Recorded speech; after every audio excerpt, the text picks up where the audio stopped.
Atheists are walking contradictions. Everything they do and say contradicts their conviction that God does not exist. Stick with me for a moment and I'll explain why this is the case.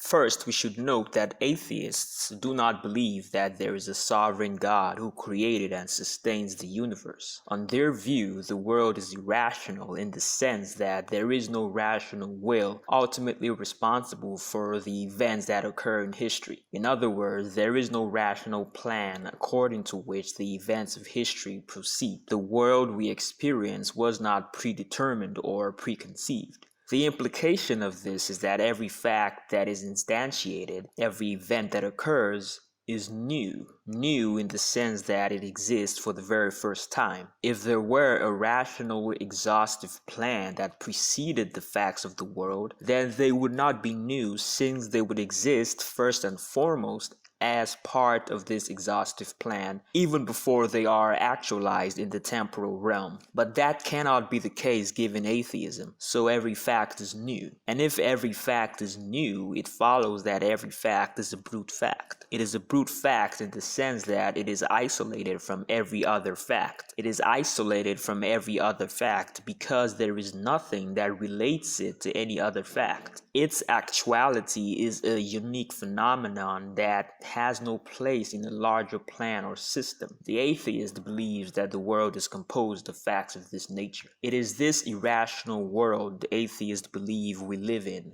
So it is this irrational world that atheists seek to know, understand, and make intelligible. Whenever the atheist speaks, thinks, or argues, he is presupposing that he can make intelligible assertions about the world. So the atheist believes two things: that the world he inhabits is the way it is not in virtue of the will of a rational being, and that he can predicate intelligibly about this world. But these two beliefs are mutually exclusive, landing the atheist in inevitable self-contradiction. To make assertions about the world, the atheist requires a system of concepts. One cannot say anything about anything without a system of concepts. You cannot talk about trees without the concept of leaves or barks or roots or plants or the color green or a host of other individuative concepts. In talking about or thinking about anything, one's assertions will take the general form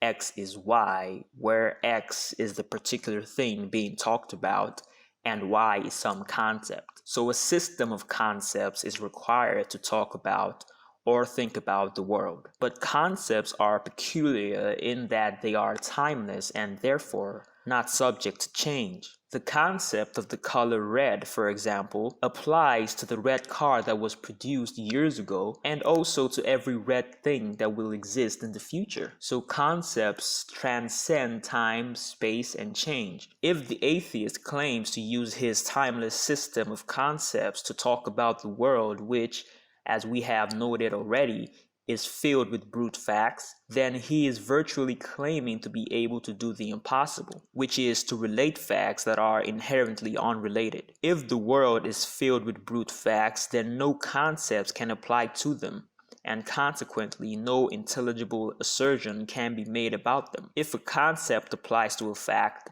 then even prior to its actualization, that fact is related to numerous other facts. But as we have already observed, brute facts are isolated from every other fact by their very nature, so no concepts can apply to them. The atheist believes that every fact is a brute fact, and he also believes he can predicate intelligibly about the facts.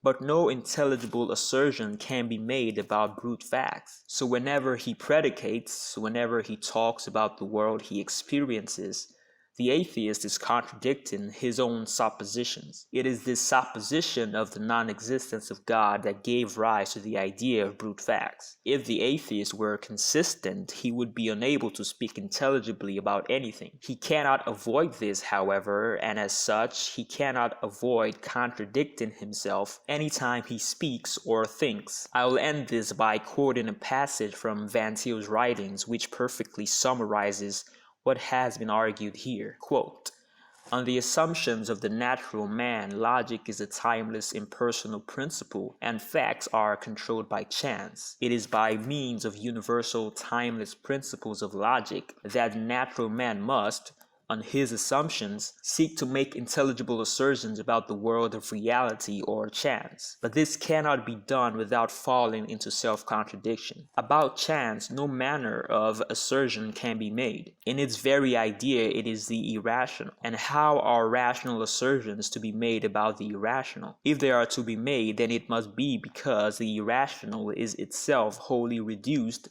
to the rational. That is to say, if the natural man is to make any intelligible assertions about the world of reality or fact, which, according to him, is what it is for no rational reason at all, then he must make the virtual claim of rationalizing the irrational. To be able to distinguish one fact from another fact, he must reduce all time existence, all factuality, to immovable, timeless being. But when he has done so, he has killed all individuality and factuality as conceived of on this basis. Thus, the natural man must on one hand assert that all reality is non-structural in nature, and on the other hand that all reality is structural in nature. He must even assert on the one hand that all reality is non-structurable in nature, and on the other hand that he himself has virtually structured all of it. Thus, all his predication is in the nature of the case